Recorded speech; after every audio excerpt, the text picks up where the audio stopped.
Bonsoir à tous, bienvenue dans votre émission La Réunion Léla. En tout cas, nous espérons que vous avez passé une bonne journée et aussi une bonne semaine. Ce soir, nous aurons un seul et unique invité. Nous recevons le maire du port, Olivier Waro. Bonsoir. Bonsoir. Nous allons parler plus précisément du port Comella. En fait, c'est le document qui va sans doute nous donner un petit peu tout ce qui s'est fait depuis 2014. Bon, comme j'ai dit. Alors, d'abord, on va dire ça en créole, comment il est? En pleine forme, il est là. Et pour faire le jeu de mots, comme on est là, on va juste dire, c'est quoi le port Comella? Le port Comella, c'est le compte-rendu de notre action depuis notre arrivée en 2014. C'est aussi le lancement, l'annonce des prochains projets, parce qu'on a fait beaucoup en 4-5 ans, mais amener le port sur le niveau qui doit être le sien nous demande encore beaucoup de temps et bien sûr beaucoup de pédagogie, d'action, de réalisation. Il ne s'agit pas de parler, de montrer, il s'agit de faire et c'est en faisant que nous allons ensemble construire d'autres projets pour le port. Alors, ce document que nous allons voir à l'écran est donc tiré à combien d'exemplaires À peu près 15 000. Chacune des familles, tous les foyers ont pu recevoir dans leur boîte aux lettres ce document. Et pour celles et ceux qui n'en ont pas eu, je leur demande de venir en mairie. Ils auront ce document. Ça fait 5 ans, ça fera 5 ans, en mars 2019, Olivier Waro, que votre équipe et vous-même ont été élus donc à la mairie du port. Dans les 3 questions auxquelles vous répondez dans ce document, vous dites que ce moment, c'est un moment de partage et de dialogue que vous avez souhaité avec les Portoises et les Portois. C'est un point d'étape ou pour vous c'est un bilan? Non, c'est un point d'étape. Dialogue, c'est donc, voilà ce que vous m'avez confié en 2014. 5 ans après, voilà où on en est. Donc, allons corriger ce qui n'a pas été fait. Mais moi, j'ai le devoir de dire à la population, voilà ce que j'ai fait. Voilà ce que notre équipe municipale a réalisé depuis qu'elle est au travail. Et donc, il était tout à fait normal de rassembler l'ensemble de ces actions dans un beau document, parce que je le dis, c'est un beau document réalisé par un bureau d'études, mais il faut le dire, le souligner, les photos sont production mairie. Donc c'est le photographe de la ville, Maxime, qui réalise de très jolies photos qui viennent illustrer ce document. Mais l'essentiel, c'est dans ce qui a été dit, c'est-à-dire je me suis engagé sur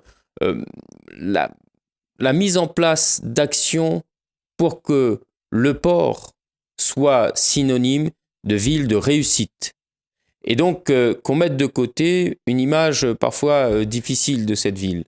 Aujourd'hui, les gens qui viennent travailler au port, les gens qui y habitent, nous disent on a enfin quelques perspectives d'emploi, on a enfin quelques perspectives en termes de logement, d'activité. Et si cela existait avant, nous sommes aujourd'hui dans un contexte national et international très contraint. Donc avec le peu d'argent que nous avons pu récupérer de l'État et des autres organismes institutionnels, nous avons pu réaliser un ensemble d'actions très convenables. Si on fait un retour en arrière, on revient en 2014, il y a un contexte politique, il y a un contexte également socio-économique. Olivier Waro étant toujours d'ailleurs un jeune politique qui arrive sur le terrain, sur l'échiquier, dans un contexte, je dirais, où un parti est aussi en ébullition. Comment le jeune Olivier Waro a réussi cette transition politique? Parce qu'il fallait aussi tourner une page. Je crois qu'il y a d'abord une bonne lecture du livre dont on veut tourner la page. C'est-à-dire, que veulent les Portois? L'élu, qu'il soit jeune ou pas jeune, est au service de sa population. Et ma population m'a dit, monsieur le maire, nous on voudrait qu'au port, il y ait des perspectives d'emploi pour nos enfants, des perspectives de formation. Pourquoi autant d'entreprises sur notre territoire et un taux de chômage aussi élevé? Et donc, il fallait construire ces passerelles. Et c'est ce que mon équipe et moi, nous avons fait. Construire des passerelles, construire des opportunités, offrir un avenir beaucoup plus serein pour des personnes âgées, pour des parents qui sont soucieux de la réussite de leurs enfants. Et comme je l'ai dit avoir une situation budgétaire très contrainte, il a fallu aussi regarder les attentes du personnel communal. Justement, oui. Pour vous, c'est votre baromètre, c'est ces employés municipaux, ces employés communaux, c'est votre baromètre, parce que dans le document, justement, dans le port comme est là, vous dites, toujours dans la page 3, vous dites que vous saluez tous les agents communaux qui, au quotidien, fournissent un service de grande qualité aux portois. Les agents communaux, c'est la clé de ce qui a été réalisé pour vous, ou c'est une des clés? C'est la cheville ouvrière d'un travail de service public. Ce sont des agents du service public qui sont au travail et au service de la population. Aujourd'hui, et pendant de nombreuses années, j'ai entendu beaucoup de ces employés me dire « on n'est pas reconnu ». Je ne dis pas que tout va bien. Il y a encore et il y aura toujours des améliorations et il y aura toujours des efforts et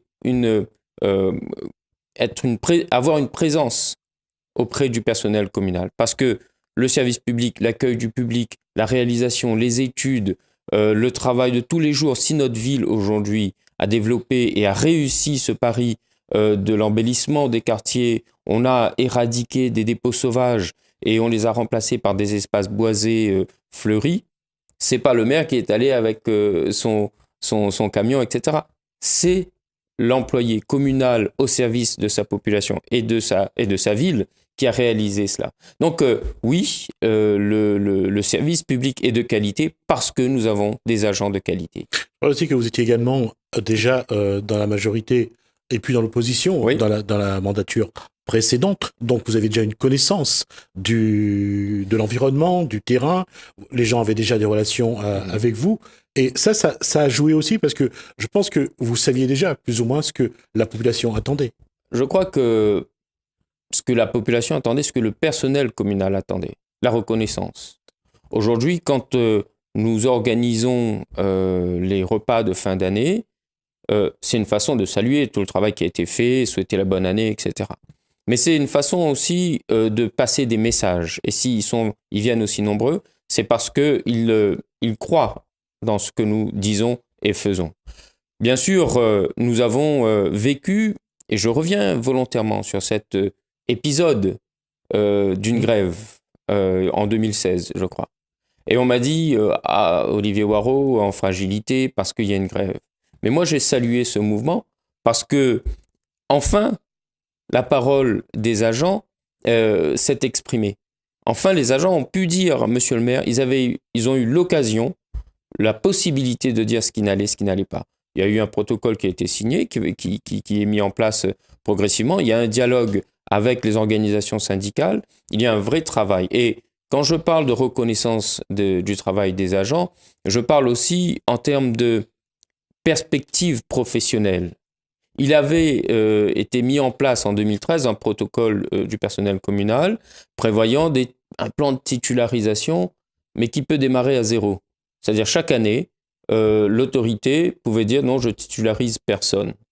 Or, si on veut reconnaître le travail de l'agent, qui est là depuis 30, 35, moi j'en ai qui sont là depuis 38, 39 ans, et qui sont toujours, depuis de nombreuses années, au même niveau de rémunération.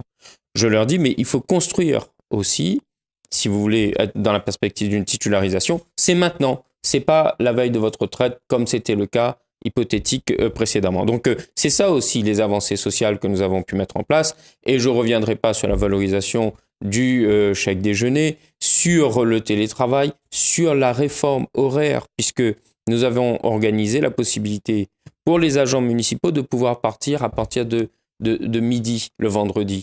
Mais c'est libérer aussi des espaces de vie personnelle et familiale importantes. Justement, cette connaissance de cet environnement-là vous a permis en tout cas en 2014, pendant en tout cas la campagne électorale municipale, de proposer donc un projet à la population, 4 axes stratégiques, 9 domaines d'action. En tout cas, ça a été ça, votre feuille de route après l'élection? Oui, nous avons mis en place, on a eu plusieurs chantiers avec les élus, avec la population, avec le personnel communal. Et nous avons un programme en 2014 et nous l'avons réalisé progressivement, mais nous avons eu aussi la chance de travailler sur la révision du plan local d'urbanisme. Et c'est aussi dans l'éclairage des réflexions de ce plan local d'urbanisme nouveau que ce compte-rendu du travail municipal a été rédigé. C'est important parce que c'est aussi, au-delà d'un programme politique sur lequel le maire s'engage, le plus nouveau, c'est aussi le document administratif et réglementaire sur lequel la ville s'engage vis-à-vis de tous les acteurs de son territoire. Qu'est-ce qui a été pour vous vraiment essentiel dans ce plan local d'urbanisme ? Je crois qu'il était important pour nous de travailler sur la réalisation, la poursuite aussi. Il ne s'agit pas de faire table rase. Et je tiens à le souligner, si vous me permettez cette parenthèse, je n'ai jamais dit je vais faire table rase en arrivant en 2014. Il y a des bons projets qui sont sur les rails. Encore faut-il pouvoir les conduire. Je prends le programme Porte de l'Océan qui, initialement, l'ancienne équipe avait identifié un programme assez similaire qui s'appelait Ville et Port, mais qui prenait 10 ans uniquement pour sortir les premières études. Aujourd'hui, en l'espace de 4 ans, nous avons fait les études et nous avons permis la réalisation et bientôt l'ouverture des chantiers du lot numéro 1, c'est-à-dire une nouvelle façade maritime sur le bas de la ville. Donc ça aussi, c'est important. Je n'ai pas fait table rase du passé, je poursuis et je continue le développement. Je pense qu'il serait dangereux de croire qu'un nouveau élu va permettre de construire et de révolutionner les choses. On n'est pas dans la révolution aujourd'hui. La loi s'applique pour tout le monde. Les règles s'appliquent pour tout le monde. Les contraintes financières s'appliquent pour tout le monde. Donc, l'élu, il donne une autre orientation et il permet à la ville de se développer sur les dynamiques existantes. Cette orientation, vous l'avez tout de suite mise en place par exemple, sur l'éducation, l'enfance, c'est un de vos domaines d'action. Vous avez tout de suite enclenché la machine, ou continué à enclencher la machine lorsque vous êtes arrivé ? On a mis en place, la première chose que j'ai faite, c'est, j'ai dit à la population pendant la campagne de 2014, je serai un maire disponible. Et j'ai organisé les premières séances de rencontres directes avec la population dans les quartiers. Et je continue à les faire. La deuxième chose, c'est que j'ai dit à la population, je serai vigilant sur la réussite de nos enfants à l'école, parce que c'est notre avenir. Et donc, nous avons engagé chaque année près d'1 million d'euros en investissement dans les écoles, et tous les ans, nous avons la réalisation de ce plan pluriannuel d'investissement dans les écoles. C'est important, à la fois sur le mobilier, sur le bâti scolaire, mais aussi sur la réussite scolaire. Et je le dis dans ce document, sur la base des chiffres de l'éducation nationale, les résultats, notamment en français, sont considérables entre 2014 et aujourd'hui, et en tout cas en nette progression par rapport à la période précédente. Alors justement, pour rester sur l'enfance, l'éducation, et bien sûr l'apprentissage, de manière globale, de 2014 à aujourd'hui, quel aura été l'investissement de la municipalité dans les écoles ? D'abord, c'est une période un peu particulière. Vous savez qu'on a vécu 2 périodes de rythme scolaire. À notre arrivée, on a mis en place les semaines de 4 jours, et derrière 4 jours avec une période... Vous avez été assez décisif, parce que vous avez été l'un des premiers à affirmer cette position-là. Exactement. Ouais. Initialement, j'avais proposé que ce soit le mercredi que l'enfant se repose. Les parents préféraient que ce soit le mercredi matin qu'ils aillent à l'école. Et lorsque nous avons mis en place cette réforme, les choses fonctionnaient bien avec quelques ajustements. Ce sont des nouvelles méthodes et surtout des nouveaux rythmes pour les parents également. Et lorsque nous avons eu à décider cette année de revenir sur l'ancien rythme scolaire, à la demande du gouvernement, de la population, on s'est adapté à ce que les parents ont demandé, à ce qu'au conseil d'école, leurs propos ont été tenus et respectés. Et donc, nous avons à nouveau une semaine de 4 jours. Sur le bâti scolaire, je reste là-dessus, parce que le port est situé à l'ouest, à un endroit où il y a quand même de la chaleur. C'est pas simple, surtout à la rentrée de janvier, d'être dans les classes. Alors, l'investissement, là aussi, a été... c'est-à-dire que penser au HQE, penser à mettre des moyens pour que l'enfant soit bien dans les classes? Oui, nous sommes vigilants aussi sur les conditions d'enseignement. Bien sûr, nous sommes très soucieux de la journée, notamment en journée en période d'été austral, et les classes sont équipées de systèmes, alors ventilateurs particulièrement, plutôt que climatisation. Vous savez, on est aussi soucieux de l'impact carbone, et on sait l'importance de l'un ou l'autre, des modes de rafraîchissement de ces classes. À ce jour, je n'ai pas eu de demande majeure, mais je peux vous dire que dès lors qu'on a une demande, on la traite très rapidement. D'accord. On va regarder quelques images sur l'éducation et l'enfance et on va aborder ce qui a marqué un petit peu cette rentrée scolaire. Là, l'école je crois que c'est l'école de la Rivière des Galets. Si non, je me trompe. Je crois que c'est plus McCarthy. Donc, c'est le quartier de l'épuisement. Voilà, Daillot, c'est juste après pour les Rivières des Galets. Ma question, c'est, en tout cas, ce qui a marqué la rentrée scolaire, une des actions, c'est la restauration scolaire. Oui. En tout cas, vous avez fait un effort qui a retenu, en tout cas, l'attention de la presse. On a organisé, si vous voulez, une nouvelle contractualisation avec les parents sur la restauration scolaire. Et je vais être très pédagogue sur cette question, du moins je vais l'essayer. Cette réforme de la relation entre l'administration de la ville et les parents répond à deux soucis. D'abord, la modernisation de notre relation et surtout du mode de paiement de la cantine pour chacun des parents.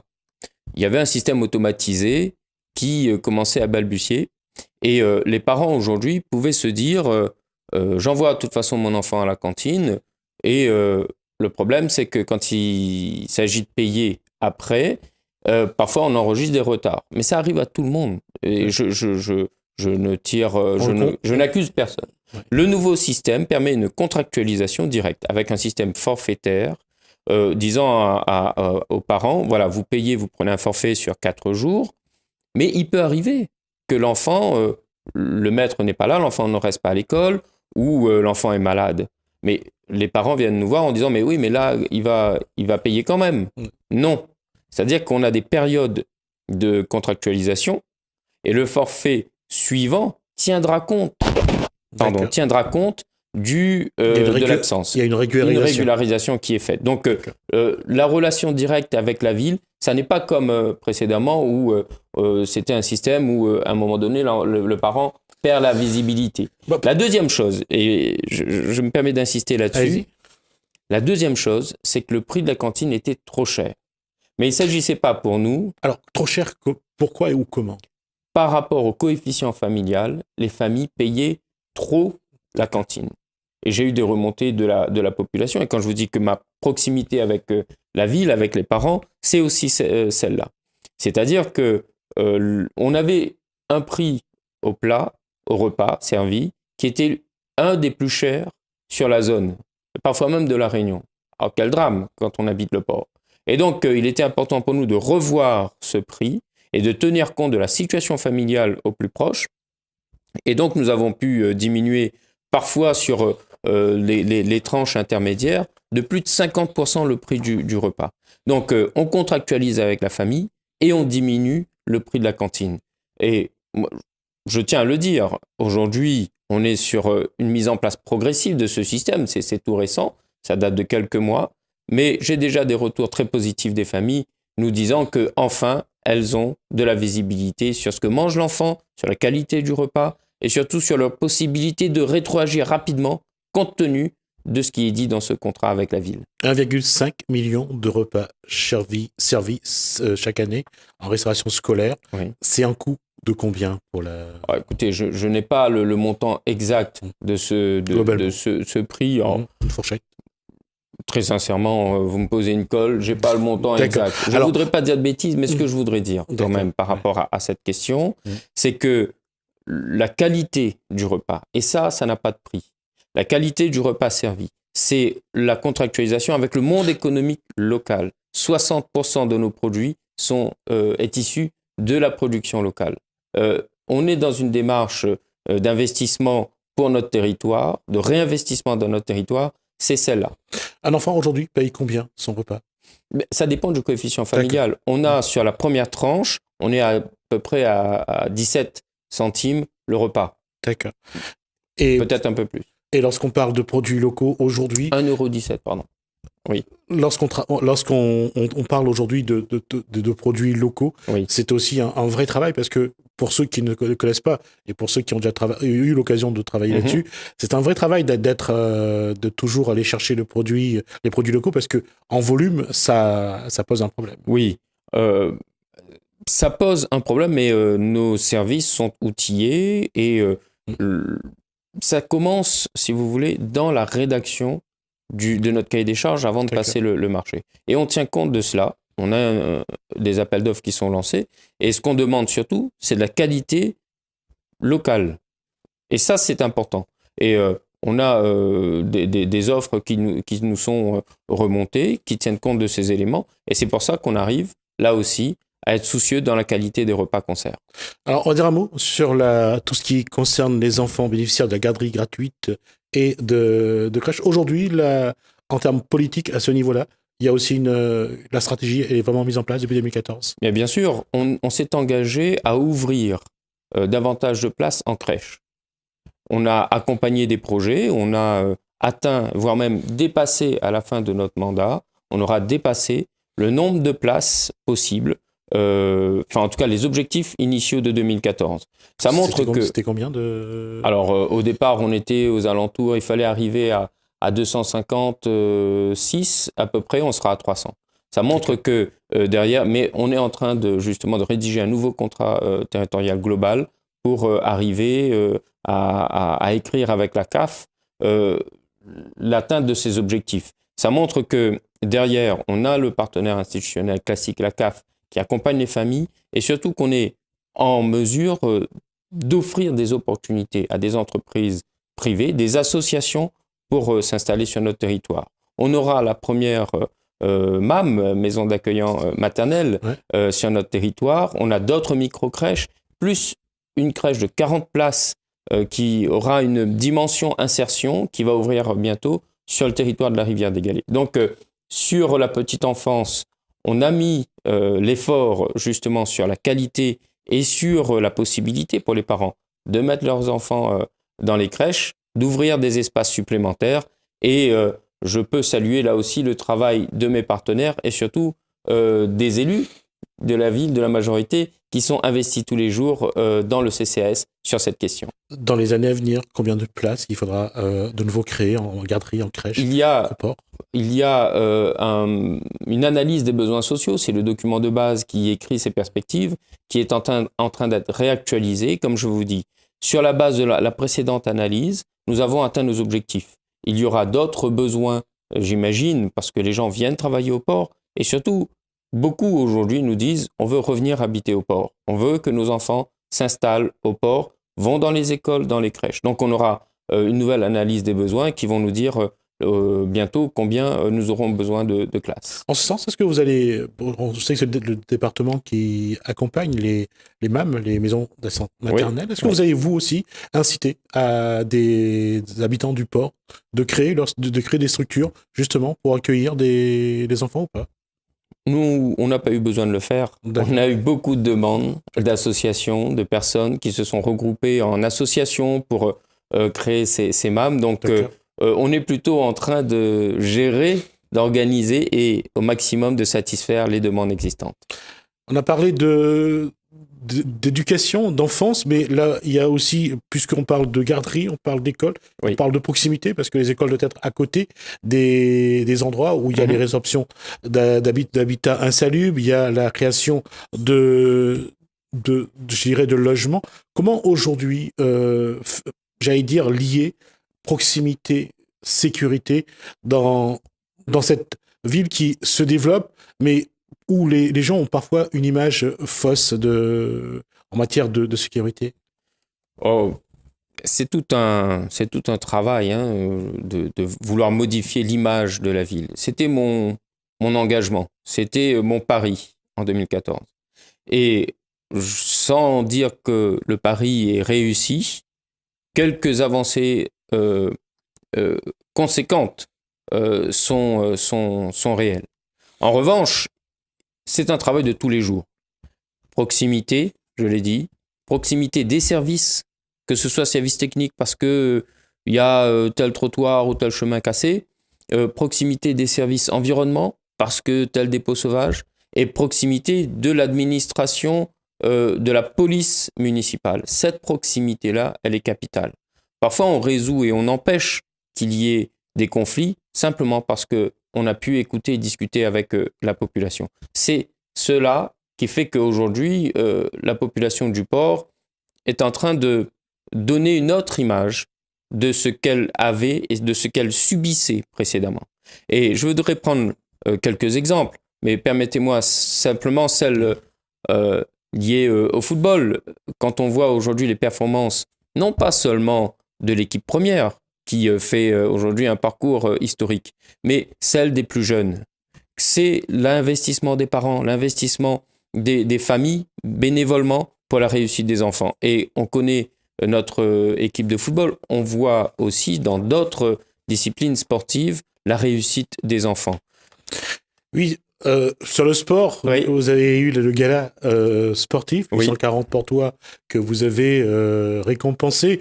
On a parlé de foot, il y a aussi le handball, il y a j'allais dire le seul gymnase avec un parquet en bois, la gymnastique qui amène toujours des champions.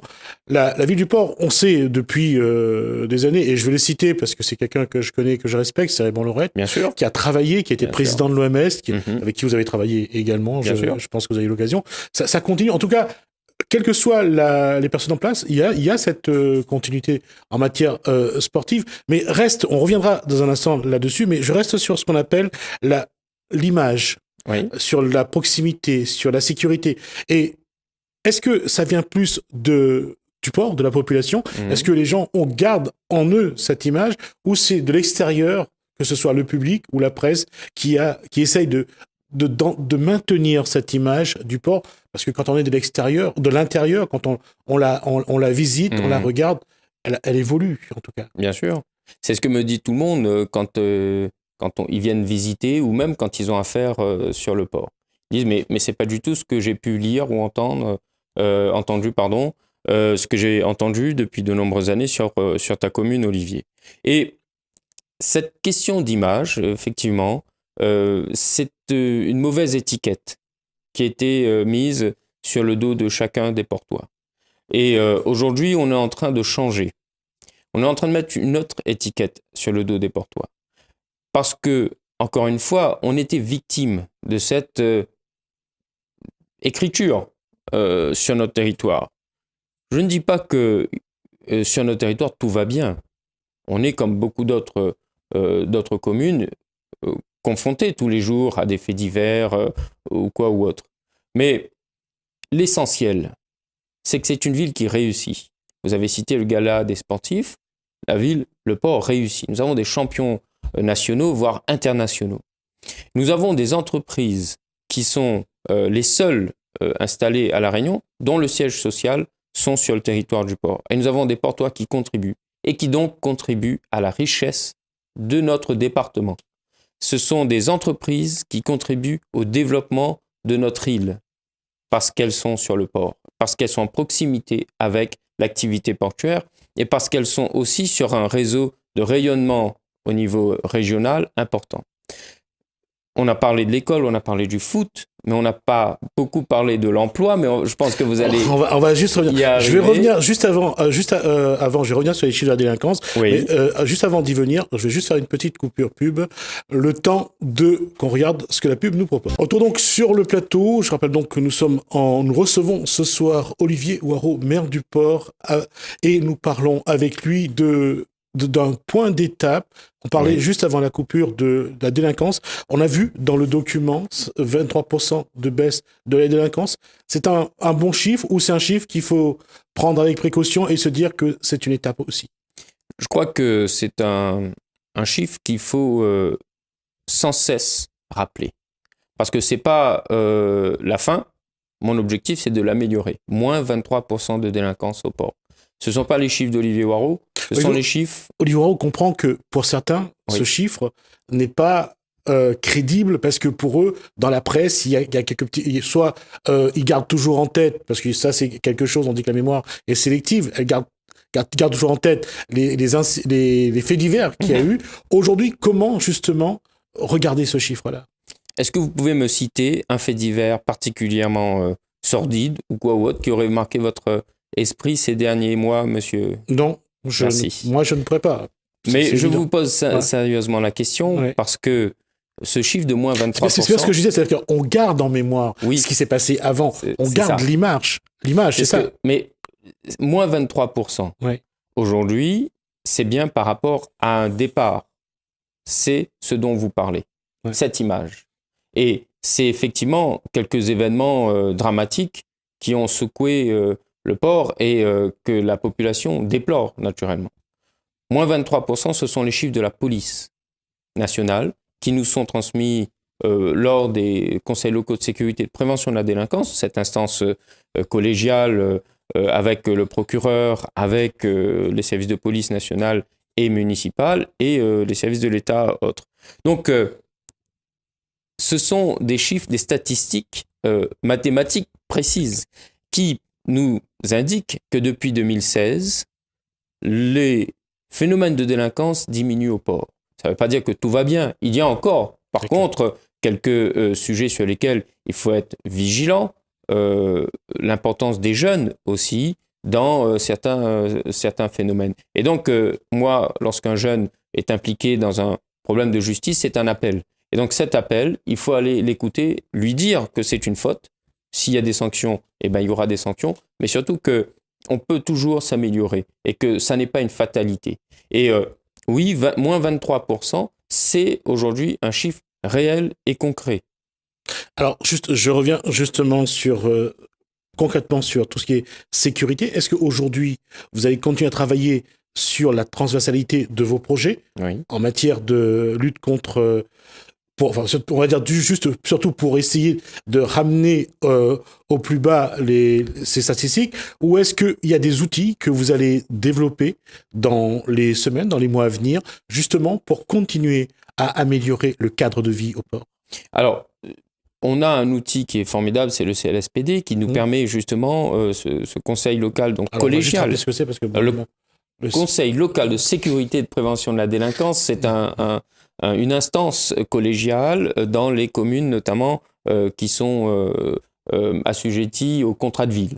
Et donc notre territoire, bien entendu, a cette instance qui nous sert d'observatoire, mais aussi de programme, de validation de programmes d'action en faveur des jeunes et des moins jeunes dans les quartiers. On a mis en place des médiateurs dans les lycées. C'est-à-dire qu'un lycéen peut être médiateur avec ses amis s'il voit ou est acteur, ou il peut être aussi porte-parole et intervenir dans les CLSPD pour dire ce qui se passe dans son lycée. Nous avons mis en place une proximité plus forte de notre police municipale aux abords des établissements scolaires. C'est important. Nous avons dans les quartiers, lorsqu'il y a des conflits entre voisins, etc., la possibilité et surtout j'ai envie de dire l'obligation pour la police municipale d'agir et d'intervenir en tant que médiateur sur cette question. Et je voudrais dire que oui, d'autres actions sont engagées, et notamment, et je dois travailler ce sujet avec le TCO, qui a la charge de l'environnement sur notre territoire, de travailler sur un plan de résorption des véhicules hors d'usage. Tous ces véhicules qui traînent et qui sont des nids à moustiques, et on rentre bientôt dans la période d'été, et donc des nids à moustiques qui sont aussi des occupations parfois illégales de certains espaces, lorsque dans une résidence on a chacun sa place de parking et qu'il y en a un qui se permet d'en mettre 2 ou 3 de plus parce qu'il veut récupérer des pièces. Ça, que ce soit en logement social ou au logement privé, il y a obligatoirement une intervention d'abord de médiation et puis surtout de répression derrière. Il est hors de question de laisser les gens faire ce qu'ils veulent au port, et c'était aussi ça l'engagement que j'ai pris lorsque j'ai été élu en 2014. Je parlais d'outils pour continuer à améliorer le cadre de vie, et tout à l'heure vous faisiez allusion à l'emploi. Oui. Et on va parler bien sûr emploi et économie. Là, aujourd'hui, d'abord l'emploi, l'insertion, c'est l'outil, on dit que l'emploi, c'est le socle de la cohésion sociale. C'est également le cas au port. C'est particulièrement au port, j'ai envie de dire. On a un des taux de chômage les plus élevés à La Réunion, particulièrement chez les jeunes. C'était donc une priorité pour nous.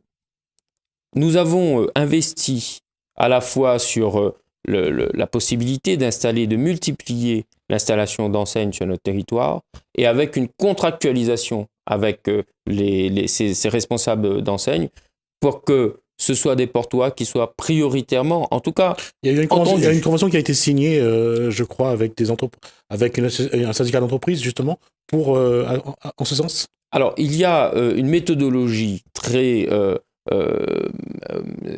claire, précise, que nous avons mis en place avec Pôle emploi, avec la MIO, avec les entreprises, avec un comité de pilotage qui tient compte d'un comité de pilotage sur justement les différentes modalités de recrutement. Il ne s'agit pas de dire que je fais uniquement pour les Portois. Je l'ai dit tout à l'heure, le port, c'est la Réunion. Et donc, il appartient à l'entreprise de retenir ou pas telle ou telle candidature. Mais quand on parle, tout à l'heure, vous l'avez dit, d'étiquettes et de mauvaises images, jusqu'à présent, les entreprises disaient « Portois, c'est compliqué, Portois, etc. » Nous, on est arrivé, on a dit « Mais non, allons faire ensemble le pari. » Et nous avons contractualisé ce pari dans ce qu'on appelle le pacte entreprise et territoire. C'est une démarche globale. Avec quel organisme ? Avec toutes les entreprises, en tout cas qui souhaitent participer avec nous. On va des grandes entreprises, des grandes industries aux PME, TPE, et chacune veut jouer le jeu. Parce que dans notre réflexion, nous considérons que le Portois, celui qui habite au port, qui paye des impôts au port, pour la réfection des routes, pour l'embellissement et l'accès, pour la sécurisation, c'est lui qui vit sur ce territoire. Et il me paraissait assez injuste que des entreprises arrivent, recrutent ailleurs pour venir sur le port la journée et disparaître le soir. Et c'est nous qui payons. Si nous payons, nous profitons de ce que nous payons. Et donc, si nous payons, nous travaillons au port. Et c'est le pacte que nous avons mis en place avec les entreprises et chacune y trouve son compte. D'accord. Avec ce pacte, comment une jeune portoise ou un jeune portois, justement, peut profiter de ce qu'il y a dans ce pacte pour aller vers l'insertion et l'emploi ? D'abord, c'est la confiance. Vous savez, recruter, dans le monde des affaires, la confiance, c'est capital. Et l'entreprise, aujourd'hui, prend conscience de l'importance et surtout de la qualité du travail et du sérieux. Et donc, elle se dit, je peux avoir confiance dans le Portois sur son poste de travail. Et ça, c'était le travail qui a demandé du temps, qui n'est pas fini, mais qu'on continue à développer. Et je suis assez satisfait de voir que les entreprises viennent nous dire mais c'est une bonne démarche. Et donc, ça n'est pas seulement celui qui travaille, c'est l'entreprise. Ça montre que on ne prêche pas dans le désert, on est au fait de l'action. Et le jeune, aujourd'hui, quand il va à Pôle emploi ou à la MIO, il sait que derrière, il y a toute une réflexion, il y a toute une démarche pour lui, pour son insertion et pour son évolution professionnelle. Alors, on parle d'emploi, d'insertion. Il y a bien, dans quelques jours, il y aura l'inauguration du Grand Marché. Ça va être un autre site où l'emploi, en tout cas, sera créé, puisqu'il y a création d'activités, création d'entreprises, donc également création d'emplois. Qu'est-ce qu'un projet comme le Grand Marché peut apporter justement à votre action économique ? D'abord, c'est la réalisation de notre engagement vis-à-vis de la population. Là où hier, ça balbutiait, où hier, les commerçants du centre-ville étaient contre ce qui a été proposé sur le Grand Marché, lors de notre arrivée en 2014, on a remis les choses sur la table, discuté avec les acteurs en présence, avec les commerçants du centre-ville, en disant mais il faut trouver un partenariat, un bon accord chacun. Et oui, en termes d'installation et d'ouverture et d'activité économique, ça va booster, mais de manière directe et indirecte. On aura à peu près une dizaine, voire un peu plus d'entreprises qui vont s'installer dans cette nouvelle galerie et ça va drainer de l'activité. On va juste regarder quelques images justement de ce Grand Marché. Merci. On va continuer à discuter également dessus. Voilà, donc les images qui pèse. Sur ce grand marché, justement, c'est aussi pour avoir été et avoir un petit peu discuté avec ceux qui font la promotion de cette structure. Il y a aussi une autre façon de concevoir apparemment le commerce, une autre façon de travailler. Là aussi, j'ai posé la question tout à l'heure sur l'emploi. Sur l'emploi, il faut changer l'image aussi du portois. Et là, il faut aussi changer l'image de l'économie, c'est-à-dire que être beaucoup plus percutant, être plus conquérant. Oui, il y a de ça, mais c'est tout un contexte sur la question de l'emploi. Il faut être bien sûr formé, il faut être qualifié. Si ça ne l'est pas, si on ne l'est pas, c'est difficile. Moi, je reçois des jeunes de 18 ans qui me disent « Monsieur le maire, il veut un petit travail ». Je comprends la détresse de certaines familles et de certains jeunes. Mais je leur dis, mais à 19 ans, quand ton contrat sera fini, tu n'auras que 19 ans. Et tu seras à nouveau au chômage. Par contre, si tu veux, on peut travailler ensemble sur la préparation d'un dossier pour aller en formation, même en mobilité, ou même sur une formation en alternance, etc. Nous, on a pris chez nous, dans notre administration, c'est la première fois depuis...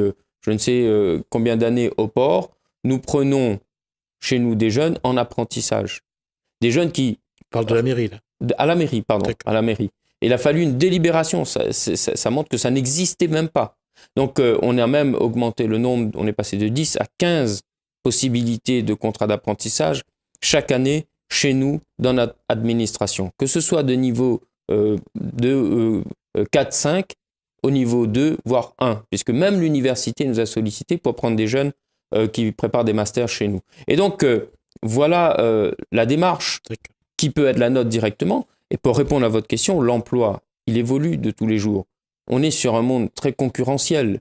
Il faut donc permettre aux entreprises qui s'installent et qui vont certainement embaucher demain d'assurer une vraie compétitivité de leur activité. C'est pour ça qu'on a rénové le grand marché. C'est pour ça que l'ancienne gendarmerie va bientôt disparaître et accueillir dans un premier temps peut-être une forme de parking provisoire avant que de nouvelles enseignes et de nouveaux logements viendront s'installer sur ce site. Alors justement, avant de passer aussi bien au commerce qu'au logement, ma question c'est, il y a quelques années, on a parlé d'une densification du cœur de ville. Oui. Ce projet est toujours en cours ou bien sûr. Ou vous allez l'aménager Bien sûr qu'il est en cours. Et d'ailleurs, c'est la raison pour laquelle notre candidature au programme national Action Cœur de Ville a été retenue, avec 3 autres communes de la Réunion. 2 autres ou 3 autres? 3 autres communes de la Réunion. Saint-Joseph et... Saint-Joseph, il y a Saint-Louis, Saint-André, je crois également. Saint-André et Saint-Pierre. Donc, Saint-Pierre. Effectivement. Et ça montre que notre programme et notre vision d'avenir pour la Réunion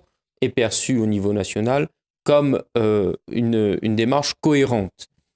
Nous avons aujourd'hui un comité de pilotage qui a été réuni et nous attendons très prochainement les décisions nationales concernant notre territoire. Oui, Action Cœur de Ville, c'est du commerce, c'est de la densification, c'est du rééquilibrage en matière de logement, c'est aussi, de manière globale, de la rénovation et de l'amélioration du quotidien de chacun, tout en, bien entendu, et ça c'est capital, en préservant l'identité de notre territoire. Et ça, pour moi, c'est le plus important. Alors, en matière de logement, tout à l'heure, on a parlé du plan local d'urbanisme. En tout cas, il est important, justement, dans les opérations de résorption d'habitat insalubre, dans des opérations, que ce soit pour le logement social ou intermédiaire.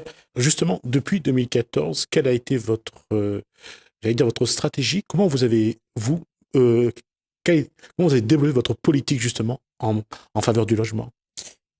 Il existe un PLH, un plan local d'habitat, qui dit sur les prochaines années, sur le territoire de la côte ouest par exemple, et de manière générale à La Réunion, quel est le besoin en logements sociaux, quel est le besoin en logement intermédiaire, quoi ou autre. Au port, il est dit que nous avons déjà dépassé le besoin. Nous sommes donc au-dessus des autres communes en nombre de logements sociaux. Alors, en matière de demande aujourd'hui, combien de portois demandent Mais on a un logement ou l'accession à la propriété au port? Alors, c'est 2 choses différentes. Oui, tout à fait. Déjà, oui, avoir un logement. On a des familles qui sont parfois à 10 dans des F3, F4, parce qu'il y a le parent, les petits-enfants et les petits-petits-enfants. Et donc, ils viennent nous voir en disant j'ai besoin d'un logement pour ma fille, mon garçon, ou moi-même, monsieur le maire, etc. Ça s'appelle de la décohabitation et nous avons des programmes de réalisation, programme Campbell par exemple, qui va voir le jour très prochainement. On a d'autres réalisations qui ont été faites. Nous travaillons sur la rénovation aussi du bâti existant avec les bailleurs sociaux et je vois à la Rivière des Galets sur le quartier. On va juste regarder les images de logements. On va voir justement à côté de la mairie annexe. Oui. Voilà, donc il y a ce projet-là qui est fait par une entreprise privée, résorption d'habitat insalubre. Là-dessus, on voit quand même que ça construit quand même pas mal sur le port. Ça construira toujours. Mais puisque vous me donnez l'occasion de parler des RHI, M. Ramoudou, il est important de dire qu'aujourd'hui, c'est le flou total. Pourquoi ? Parce qu'il existait un dispositif national qui s'appelait l'aide à l'accession à la propriété, que le gouvernement a supprimé. Le fameux APL. Aujourd'hui, les opérations RHI qui commençaient à aboutir, les projets qui commençaient à aboutir et dont le plan de financement devait être bouclé avec cet APL-là, est remis en question. Oui, je crois qu'on a prélevé 1,5 milliard sur le projet. C'est ça. Ouais. Et donc, moi, j'ai un président de région qui nous dit moi, je vais le faire à la place de l'État. Plus de 500 millions d'euros à La Réunion. Très bien. Mais ils sont où ? J'attends de voir. Je sais qu'on a transmis des dossiers à la région, toujours rien. Les familles viennent me voir. Mais moi, je n'ai pas les réponses. D'accord. Donc, c'est une partie des réponses avec la région, une partie avec les banques et une partie avec les bailleurs sociaux. Et une partie chez nous. Parce que moi, je ne suis pas de mon fait toujours... de demander aux autres de tout faire. D'une part, et de renvoyer la responsabilité. Quand c'est la mienne, je l'assume. Et d'ailleurs, dès le début du mois d'octobre, nous allons consacrer peut-être toute la moitié du mois d'octobre, la première moitié du mois d'octobre, à rencontrer chacune des familles qui sont concernées par un projet RHI, de résorption de l'habitat insalubre. Certaines d'entre elles sont dans des logements intermédiaires, de transit, depuis plus de 10 ans. Et nous disent, mais monsieur le maire, il manque toujours un papier pour que mon dossier aboutit. Donc, moi, je leur ai dit, on se voit dès le mois d'octobre, parce que les choses ont évolué, parce que hier, c'était possible. Avec la suppression de l'APL, ça n'est plus possible. C'est une catastrophe, ce qui nous arrive avec cette suppression. C'est une catastrophe pour nous, responsables politiques, mais surtout pour les familles qui pensaient, après 10 ans dans un logement de transit en collectif, enfin pouvoir revivre dans leur maison, là où ils ont grandi, etc. Donc, parfois, il ne manque pas grand-chose. Je crois qu'il existe des outils, mais c'est une obligation pour tous les acteurs politiques, publics, d'agir de manière solidaire pour que ces projets de résorption de l'habitat insalubre voient le jour et que chacune des personnes qui souhaitent avoir leur chez eux depuis le temps qu'ils attendent, qu'ils aient enfin la possibilité de récupérer ces dossiers. On a des dossiers qui, avec certains bailleurs, sont un peu plus compliqués compte tenu de l'évolution de la situation des uns et des autres. Et donc, il faut trouver un nouveau produit et c'est sur quoi nous travaillons. Et c'est pour ça que je rencontre chacune des familles très prochainement. Alors, quand on parle de logement, quand on prend la rue Raymond Vergès, celle qui est au rond-point, là où il y a un vendeur d'hamburgers, cette route qui descend, on a vu les constructions, j'allais dire un peu d'avant. Vous n'êtes plus dans cette même démarche-là. Aujourd'hui, quand on regarde les constructions, quand on le voit, par exemple, du côté de là où il y a les cliniques, par exemple, Omega et autres. C'est une autre façon aujourd'hui de construire des logements. C'est-à-dire qu'il faut être un peu plus à taille humaine. Vous savez, ou ne plus créer de ghetto finalement. En tout cas, moi j'ai toujours été très vigilant et très opposé, en tout cas fermement opposé à tout ce qui est ghettoisation de notre territoire. Et vous me donnez l'occasion de parler de l'ancien projet Ville et Port qui faisait un ghetto pour les riches en plein quartier populaire du port. Quand je suis arrivé, j'ai dit je ne veux plus voir ce projet, on va faire autre chose avec la population et pour la population du port. Mais je reviens à votre question qui est importante. Aujourd'hui, la vie change. Les gens, vous l'avez vu, habitent à Saint-Paul, viennent travailler au port ou habitent au port et vont travailler ailleurs.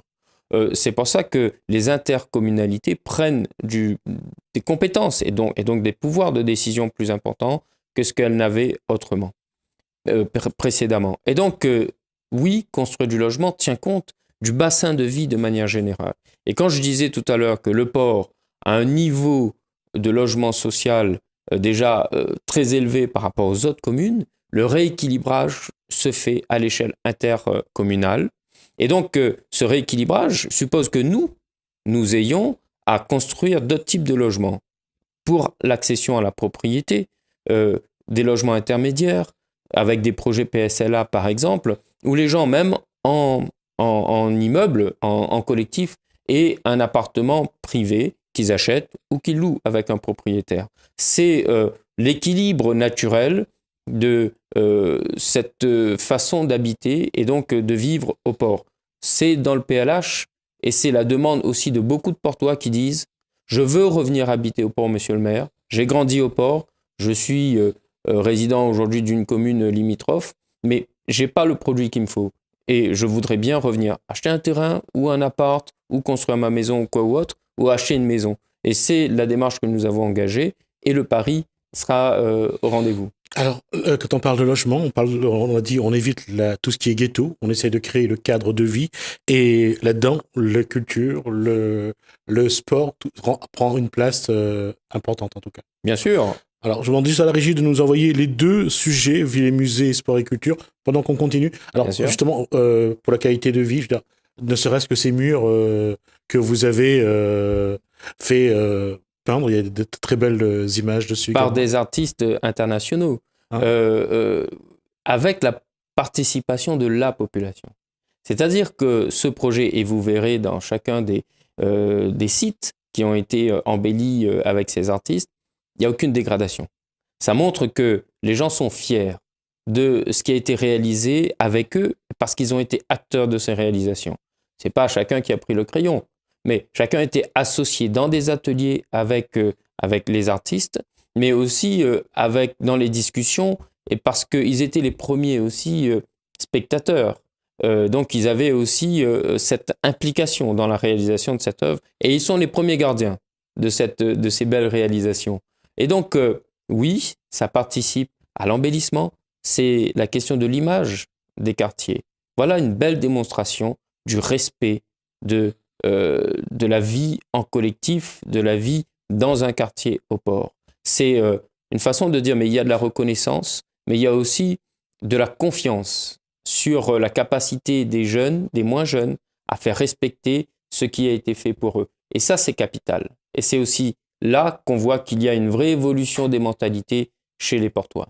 Améliorer le cadre de vie, comme ces jeux d'eau sur le littoral, comme ces structures pour pouvoir faire du sport. Le sentier du littoral, aujourd'hui, il faut que toutes ces infrastructures accompagnent la création de logements, la construction de logements.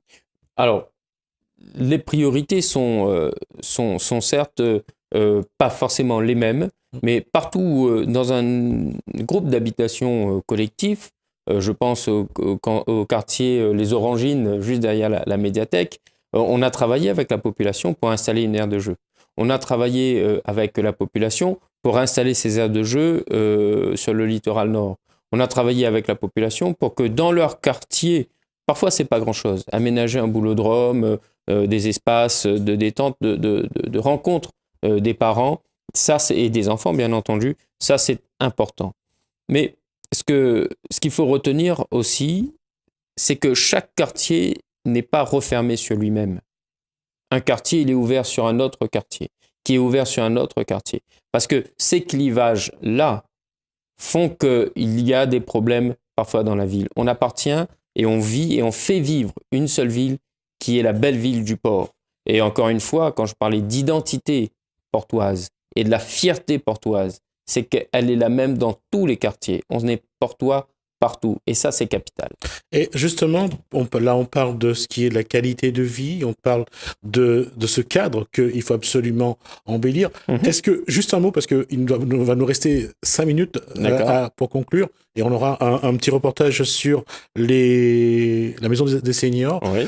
Olivier Waro, aujourd'hui, est-ce que ces éléments-là concourent vraiment à donner, à changer cette image-là? Parce que c'est là où il y a on pense à faire vivre les gens, il y a quand même un cadre de vie.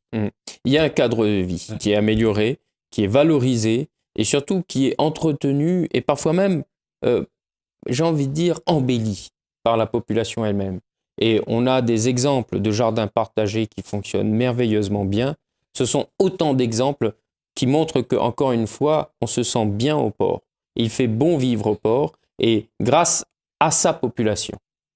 Alors, on va juste regarder ce reportage, il y fait 3 minutes 30, mais je tenais à le montrer, c'est au-delà de ce que peuvent apporter la municipalité, c'est aussi l'envie des gens aussi de se mettre à la page, de voir que la solidarité existe. Alors, je vous propose de regarder ce reportage sur la maison des seniors, c'est des personnes âgées qui se mettent à l'informatique.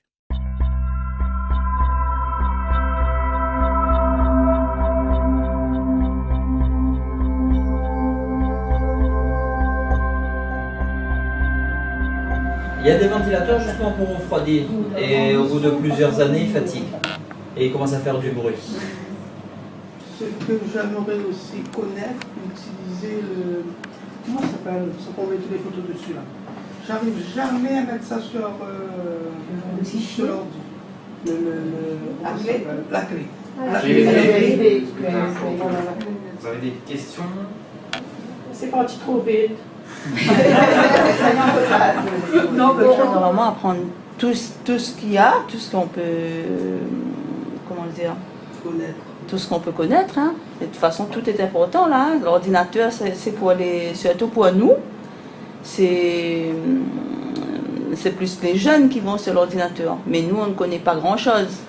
Donc, c'est mieux pour nous de faire partie de ce groupe-là, pour qu'on apprenne à vraiment connaître les trucs. Moi, je dirais que ça devient vraiment indispensable, hein, parce qu'il faut tout déclarer maintenant par Internet. Hein. Tout l'administratif qu'on a à gérer, Sécu, mutuelle, déclaration d'impôts. Hein. Donc, pour nous, c'est un réel besoin. Et merci à la Maison des Seniors d'avoir mis ça en place. De plus en plus, il faut tout payer par Internet. Hein. Ouais, c'est ça. Il faut prendre des rendez-vous par Internet. Donc, à notre âge, il faut qu'on apprenne. Pour la vie actuelle, c'est indispensable. Il faut qu'on apprenne, il faut qu'on s'y mette, on est dans le temps, nous aussi. Voilà. Moi, je ne vois qu'un mot, c'est le plaisir. C'est le plaisir, c'est avoir envie de jouer, de s'amuser, de découvrir avec Internet. Et quand c'est un plaisir, même les choses les plus rébarbatives, on les apprend très vite et dans la bonne humeur. On va dire qu'il faut s'adapter aux différentes générations, c'est-à-dire les publics un petit peu plus âgés. Il faut qu'on prenne le temps de leur expliquer avec nos mots pour qu'ils comprennent, et bien prendre notre temps pour qu'ils sachent intégrer toutes les informations que leur transmet. En parlant d'envie, je pense que s'il y a tout le monde qui est là, c'est qu'ils ont envie d'apprendre, donc cette envie-là, on a envie de partager aussi notre passion qui est l'informatique. C'est quoi la Maison des Seniors? La Maison des Seniors, c'est un endroit où tous les seniors du port peuvent venir faire des diverses activités que la ville les propose. Quelles sont les activités justement que vous proposez? Là, actuellement, on propose du yoga 2 fois par semaine, yoga normal adapté aux seniors. Et il y a aussi le yoga du rire qu'on fait 1 fois par mois. Et aussi, on a un atelier mobilité, ces ateliers mis en place par un programme à tout âge, la Caisse de la Sécurité sociale, c'est gratuit. Donc, nos seniors ont droit à ça. On va dire, c'est basé sur une période de 3 mois par groupe de 12. Sinon, on a un atelier couture qui se fait tout le lundi. Et aussi, on a un thé dansant qui est proposé aux seniors 1 fois par mois.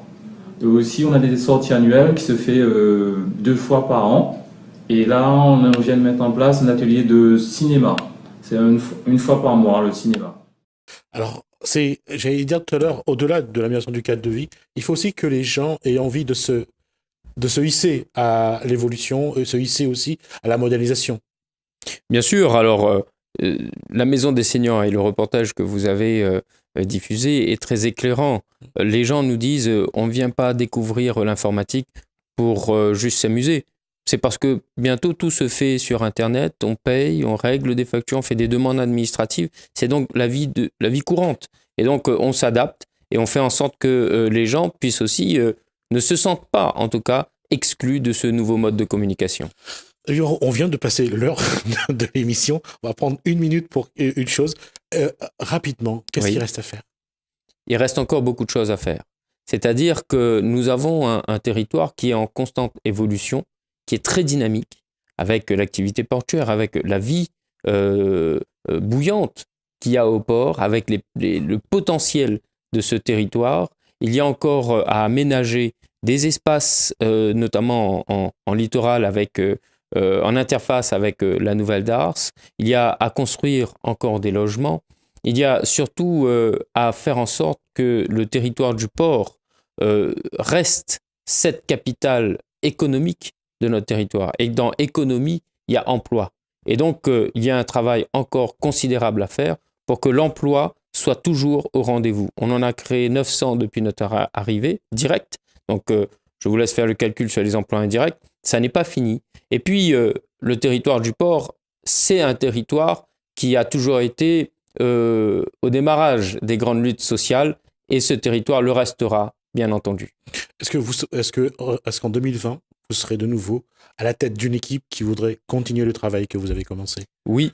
Si votre question c'est est-ce que je serai candidat, oui, je serai candidat à la tête d'une équipe. J'avais bien préparé la question. Merci. Merci à vous en tout cas. En tout cas, on aura l'occasion de revenir. On a déjà dépassé de 2 minutes. Merci en tout cas d'avoir été notre invité, d'avoir répondu à nos questions. Merci à vous de nous avoir suivis. J'espère que le moment vous a été également agréable.